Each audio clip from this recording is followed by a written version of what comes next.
সিনেমার সাথে যেহেতু যুক্ত আছেন সেহেতু নিশ্চয়ই জানেন যে আমাদের শাকিব খান মেগাস্টার রকস্টার নামে একটা সিনেমা নিয়ে আসছে। তার এই সিনেমা সম্বন্ধে যদি কিছু বলতেন। সত্যি কথা বলতে কি, আমার দেশে শাকিব খান ছাড়া আর তেমন কোনো হিরো নেই। আর এই রকস্টার ছবিটা খুবই ব্যয়বহুল এবং অনেক কষ্টে ত্যাগ তিতিক্ষা সহ্য করে হয়তো তারা করছে। যে প্রডিউসার সেও চেষ্টা করছে অনেক টাকা খরচ করতে। তো এখন আমার দেশে কিন্তু কিছু কিছু ছবি যা অক্ষত ছিল হুট করে সেগুলি উপরে উঠে গেছে। আর দুই একটা ছবি যাও ক্লিক করছে ভালো, কিন্তু রকস্টার এটা আমি ওভাবে বলবো না যে খুব মারমার কাট হবে। তারপরে বলবো যে এই ছবিটা এবারের ঈদের জন্য খুবই ভালো এবং ব্যয়বহুল একটা ছবি। হয়তো জনগণ দেখবে। এদেশের দর্শক এখন শাকিব খান ছাড়া আর কোনো হিরো ওভাবে দেখে ফিল্ম ইন্ডাস্ট্রিতে নাই, যার কারণেই দেখবে। এই যে শাকিব খান ছাড়া নাই কেন, এটা কি আগে তৈরি করে নিতে পারে না? হ্যাঁ, কথাটা ঠিকই আছে যে এদেশের ডিরেক্টর প্রডিউসার এরাই কিন্তু হিরো তৈরি করে, হিরোটাকে সৃষ্টি করে, যে কোনো একটা লোকের ভিতর থেকেই বের করতে হয়। তো এখন আমাদের দেশে ওরকমের পরীক্ষামূলক বা প্রশিক্ষণ দেওয়ার মতো একটা প্রশিক্ষণশালা নেই যেখানে একটা নায়ক তৈরি করবে। আর অনেক টাকা পয়সার ব্যাপার, অনেকে কিন্তু এই রিস্ক এখন নিতে চাচ্ছে না। হয়তো দেখা গেলো যে রাস্তার আর একটা ছেলে, তাকে দিয়ে যদি এই ছবিটা করা হতো তাহলে ভালো হতো, কিন্তু সেই ছেলেটাকে খুঁজবে কে? যেমন আল্লাহ চাহে তো মানুষকে অনেক কিছুই দেয়, অনেক জ্ঞানও দেয়, তারপরও ওর যায় না। আম্মাজান ছবিটা আপনারা হয়তো জানেন অনেক সময়, যেটা কাজী হায়াত কিন্তু অমিত হাসানকে নিয়ে করবে বিদায় সব কিছু ঠিক হয়ে গেছে, কিন্তু কোনো এক কারণে অমিত হাসান বাদ হয়ে সেখানে মান্না ইন করলো। অথচ আজকে দেখেন আম্মাজান ছবিটা মান্না করার পরে জনগণ এখন মান্নাকেই চিনে। তো এই রিস্কটা হয়তো সে সময় কাজী হায়াত কিংবা আম্মাজান ছবির প্রডিউসার তারা রিস্ক নিচ্ছিল বিদায় হয়ে গেছে।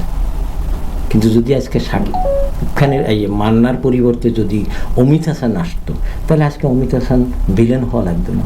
জি জি। কিন্তু তারপর তাকে এখন ভিলেনের করতে হচ্ছে। এই কারণেই মানুষের কপালটা অনেক বড় জিনিস। আর ফিল্মটা হচ্ছে অন্ধকারের একটা ব্যাপার। শ্যুট করি অন্ধকারে, প্রসেসিং করি অন্ধকারে, দেখাইও লাইট নিবাইয়া অন্ধকারে। তাহলে বুঝতেই পারছেন যে ভাগ্যটা কত বড় এখানে সংযুক্ত। কারণ এই অন্ধকারের খেলায় কে জিতবে কে হারবে কেউ বলতে পারে না, একমাত্র সৃষ্টি করতেছে না। সবাই জানি যে চলচ্চিত্র সবাই যারাই করতেছে এখন, বাকি যারা আগে করতো, সবাই দিন শেষে একটা জিনিস মনে মনে হলেও স্বপ্ন দেখে যে প্রথম আলো যেহেতু আমাদের বাংলাদেশের শ্রেষ্ঠ পুরস্কার আমরা সবাই জানি এবং মানে। তো এই বছর শাকিব খানের দুইটা ছবি নমিনেশন পেয়েছিল। দুটো ছবির একটা ছবিতেও শাকিব খান পুরস্কার পায়নি। পুরস্কারটি দেওয়া হয়েছে আরফান নিশোর দাগিতে। এমনকি হিরোইন দুজনই পেয়েছে একই সিনেমার জন্য। আর শাকিব খান কি কোনো দোষ করেছে সিনেমা সংশ্লিষ্ট হয়ে, নাকি এক নম্বর নায়ক হয়ে দোষ করেছে? এ সম্বন্ধে যদি কিছু বলতেন। এখন এখানে আপনারা আরও কিছু জানেন যে যারা পুরস্কৃত হয় তাদের একটা গ্রুপ, আর যারা পুরস্কার দেয় তারা একটা গ্রুপ। এই পুরস্কারগুলি যারা দেয় তারা এক ধরনের মন মানসিকতার লোক। এখানে আরও দুইটা তিনটা কথা আপনার সাথে অ্যাড করি। যেমন সুন্দরী প্রতিযোগিতা যখন করা হয় তখন যারা যারা এখানে সুন্দরী প্রতিযোগিতার জন্য আয়োজনটা ছিল বা আয়োজকরা যারা আছে তারা কিন্তু বেশ টাকাওয়ালা। আর এই সুন্দরী প্রতিযোগিতার পিছনে একটা অন্ধকারের একটা ব্যবসা আছে, অন্ধকারের একটা ব্যাপার আছে। এটা হয়তো আমি এখন বলতে গেলে আমার কথা শুনলে অনেকেই হয়তো খারাপ ভাববে। সেই অন্ধকারের ব্যাপারটা কিন্তু খুব কঠিন একটা রিস্কি ব্যাপার, কাজও ব্যাপার। আমি বলবো না আর কিছু, তো আপনারা বুঝে নেন যে সেখানেও যে হয়তো বিশ্বসুন্দরী হয় তাকে না দিয়ে আরেকজনকে মুকুট পরানো হয়, এর ভিতরে কিছু কারণ থাকে। ঠিক এইবার যে দুইটা ছবির নমিনেশন পেয়েছে শাকিব খানকে দেওয়া হয় নাই, কিন্তু দিয়েছে কারকে? আরফান নিশু। হ্যাঁ, এখানে আরফান নিশু যে কাজ করতে পারে না তা না, সে যে অভিনয় বোঝে না তা না, সে অনেক ভালো মানের অভিনেতা, অভিনয় করে, ছবিগুলিও ভালো এবং তার সব কিছুই অন্যরকমের হয়। তো এখানে আমি বলবো একটা জিনিস, যে কিছু না কিছু জিনিসের ভিতরে পার্সিয়ালিটি কাজ করছে না, স্বজনপ্রীতি। হ্যাঁ, এই যে স্বজনপ্রীতিটা বা পার্সিয়ালিটি যেটা কারো না কারো ভিতর থেকে আসছে। তো শাকিব খানকে কেন এখানে দেখা যায় নাই বা তাকে নেওয়া হয় নাই বা তার কোনো কিছু বলা হয় নাই, তার ভিতরেও হয়েছে আয়োজকদের ভিতরেও কিছুটা দ্বিধা বিভক্ত আছে। আর শাকিব খানও কিছু না কিছু ব্যাপার তো থাকে, তার ভিতরে এমন কিছু ইকো সৃষ্টি হয়েছে যার কারণেই হয়তো ওই গ্রুপটায় শাকিব খানের দিকে তাকায় নাই। কারণ Shakib Khan as a hero হিসাবে আমি তাকে খারাপ বলবো না, তবে অ্যাজ এ ম্যান হিসাবে সে ওরকমের ভালো না। কারণ শাকিব খান অভিনেতা হিসাবে পারফেক্ট, ভালো, সুদর্শন এবং সে একটা ভালো মানের অভিনেতা।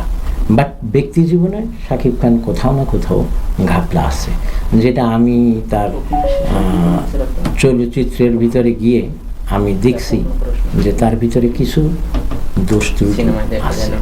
আর এই দোষ ত্রুটির কারণেই হয়তোবা আয়োজকদের ভিতর থেকে শাকিব খানকে অফ করে হয়। যেহেতু সিনেমার সঙ্গে আমরা সবাই জড়িত, আমরা সাংবাদিক, আপনার ডিরেক্টর, নায়িকা, তো এই বিষয়টা যদি দ্বিধাবোধ হয় জিজ্ঞেস করতেও একটু খারাপ লাগে যে সিনেমায় আগে যে নায়িকাগুলো আছিল, যেমন অপি আপা, মৌসুমী আপা, শাবনূর আপা, আর যদি এখনকার দিকে দেখি অপু বিশ্বাস, পূর্ণিমা, এরা এখন সিনেমা করতেছে না বা সিনেমায় নেই, কি এর কি কোনো কারণ আছে নাকি এরা সিন্ডিকেটের শিকার? হ্যাঁ, কিছুটা সিন্ডিকেটের শিকার, আবার কিছুটা ন্যাচারালি তাদের বয়স হয়ে গেছে, তাদেরকে এখন আর ওই রকমের মানুষ নিতে চায় না। এখন বহির্বিশ্বে যতগুলি গল্প হচ্ছে সব টিনেজ আকারের, এখন টিনেজ আকারের গল্পগুলি এখানে তাদেরকে চলে না, এই জন্য অল্প বয়সের মেয়েদেরকে নিয়েই তারা কাজ করে। যার জন্য অপু বিশ্বাস কন, সাকিব অপু একসময় অনেক ভালো ভালো কাজ করছে, শাবানা ম্যাডাম একসময় কাজ করছে, ভালো মানে কাজ করছে, এবং তাদের বয়সের সময় যত বয়স হইতো কিন্তু ওইটা পড়তো না যে এরাই নায়িকা, আর কেউ আসছে না। কিন্তু এখন যে আরও কত তুলসী পাতা, আরও কত বাঁশপাতা, এরা যে নায়িকা হয়ে আসছে, এদেরকে এখন মানুষ হাতে গুঁজে নিচ্ছে, যার কারণেই তো এখন এরা নায়িকা। যত বয়স কম হবে অতই মানুষ তাদের প্রতি আকর্ষিত হচ্ছে। সব বিষয়ে আমরা জানবো, যেহেতু আপনার সিনেমা বা নাটক দুই দিকেই আছেন আপনারা। আপনার যে সামনে নাটকটি হচ্ছে, এটির যদি লোকেশন সম্বন্ধে আমরা কিছু জানতে চাই, এটা কি জানা যাবে? লোকেশন সম্বন্ধে জানা অবশ্যই যাবে। এটা একটা মফস্বল এলাকা, একটা গ্রামও হতে পারে, একটু শহরও হতে পারে, মাঝামাঝি। এখানে আমি কাজটা করব। আমার এই কাজের প্রতি তেমন লোকেশনের, বিল্ডিংয়ের বা ঘর বাড়ির অত প্রয়োজন নেই, নর্মাল হলেই হবে। আর দ্বিতীয়ত এখানে আমার নায়িকাটা সে মারা যায়, কিন্তু তার জানাজা কেউ পড়তে চায় না। এলাকার লোকরা সবাই হতাশ যে কি ব্যাপার, কিন্তু যারা জনপ্রতিনিধি এরা এই লাশটাকে গোসল করাতে দেবে না, দাফন করতে দেবে না। যাই হোক, এই নায়িকাকে যে বেশ্যায় পরিণত করার পিছনে যে দৌড়াদৌড়ি করছে, এক হিসাবে আমরা দালাল বলতে পারি। এই লোকটাই পরে গিয়া একজন বয়স্ক মুরব্বীকে ডেকে আনে এবং এই মুরব্বী তখন বলে যে লাশটাকে দাপন করো, কারণ এর গোসল করাও। যে মানুষটা জীবিত ছিল সে দোষ করছে, মৃত্যুর পরে এর একটা দেহ আর এই দেহটা কোনো অপরাধ করে নাই। আর এই দেহটা যতক্ষণ পর্যন্ত মাটির উপরে থাকবে, পচে গলে নষ্ট হলে দুর্গন্ধে সমাজ দূষিত হয়ে যাবে। আর সমাজ দূষিত হয়ে গেলে তখন সবাই খারাপ ভাবেই দেখবে। সুতরাং যত দ্রুত পারা যায় এর দাপন করা হোক। আর এই নায়িকা পিছনে যে গ্রামের যে জনপ্রতিনিধি, তারাই একসময় তারে রানীর মর্যাদায় অধিষ্ঠিত করছিল, তার দেহ ভোগ করার জন্য, তাকে নিয়ে রং তামাশা করার জন্য তারা কত রকমের না কত কিছু করছে। রাতের বেলা তাকে যেতেই দিত না, যে সেই হচ্ছে তাদের মধ্যমণি। তো আইস যখন মারা গেল, সে যখন মারা যাওয়ার পরে যখন লাশ হয়ে শুয়ে রইল, তখন তাকে দাপন করার ব্যাপারে এই এলাকায় দাপনও করতে পারবে না, সে একটা বেশ্যা। কিন্তু এই নষ্টাটা হলো কেন? সেই নষ্টা মেয়ে হওয়ার পিছনে কারণ ছিল ওই সমস্ত জনপ্রতিনিধিরা, যারা সমাজে প্রভাবশালী, অর্থনৈতিকভাবে প্রতিষ্ঠিত, সমাজে যারা মানুষের ভালোবাসা কুড়িয়ে বেড়ায়, তারাই কিন্তু আজ তাকে দাপন করতে। আচ্ছা ভাইয়া, একটি লাস্ট প্রশ্ন আপনার জানতে চাই যে দর্শকদের উদ্দেশ্যে কিছু যদি বলেন যে নাটক, ফিল্ম, ঈদ বা ঈদ ছাড়া যাই আসুক, আমরা সব সময় জানি তাদের পাশে থাকতে পারি, এই সম্বন্ধে কিছু একটু বলেন। জি, আমি দর্শক শ্রোতাদের কাছে একটা কথাই বলতে চাই যে আপনারা গ্রাম বাংলায় কিন্তু একটা সাংস্কৃতিক পরিমণ্ডল অত্যন্ত ঐতিহ্যবাহী এবং ধন্যাঢ্য। বাংলার সংস্কৃতি খুবই গুরুত্বপূর্ণ একটা জায়গা। আমি চাই আপনারা সবাই নাটক, সিনেমা এগুলি আপনারা বেশি বেশি দেখবেন। এবং এখন কিন্তু সবার হাতেই অ্যান্ড্রয়েড মোবাইল। আপনারা দেখে আপনারা নাটকটা পছন্দ হয় নাই, কোন দিকটা পছন্দ হয় নাই, এটা সাথে সাথে আপনারা লিখে ওই ডিরেক্টর প্রডিউসারকে বলে দেন, দেখবেন কমেন্ট করে, তারপরে দেখবেন তারা পরিবর্তন করে আনবে, তাহলে অবশ্যই ভালো কিছু পাবে। আর আপনারা যখনই দেখবেন তখনই প্রডিউসার কন, ডিরেক্টর কন, তারা দুইটা টাকা পেলে সেই টাকা তারা আরও বেশি লগ্নি করবে এবং যত গুড় তত মিঠা, এই যে কথাটা, এটা কিন্তু এখানেই প্রযোজ্য হবে যে আমি যত টাকা আয় করব অতই আমি খরচ করতে পারবো। মাদ্রাজের একটা ছবিতে কত কোটি টাকা খরচ হয় এবং তারা ছবিটা এত ভালো বানায় কেমনে? একটা কারণ, তাদের দর্শকদের একটাই উদ্দেশ্য, প্রতি সপ্তাহে তারা ছবি দেখবে সিনেমা হলে যে পড়বে। আমরা কেন সেটা পারি না? আমাদের ভিতরেও দর্শকরা সবাই একটা ব্যাংক রাখেন ঘরে, টাকা জমান, যে প্রতি সপ্তাহে আমাদের পারিবারিকভাবে আমরা একটা অনুষ্ঠানের মতো করে ছবি দেখব। আর সেই ছবিটা আপনারা যখনই দেখবেন তখন ছবিটা হিট, আর হিট হলেই ওই প্রডিউসার লাভবান হবে, আর তখনই সে ইনভেস্ট করবে এবং ছবি বানাবে। সুতরাং দর্শকদের কাছে আমার এইটাই অনুরোধ থাকবে, আপনারা নাটক, ছবি এগুলি দেখেন, আমাদের সাথে সর্বসময় থাকেন এবং আমাদেরকে আপনারা উদ্বুদ্ধ করেন যাতে আমরা আরও ভালো কিছু আপনাদেরকে দিতে পারি।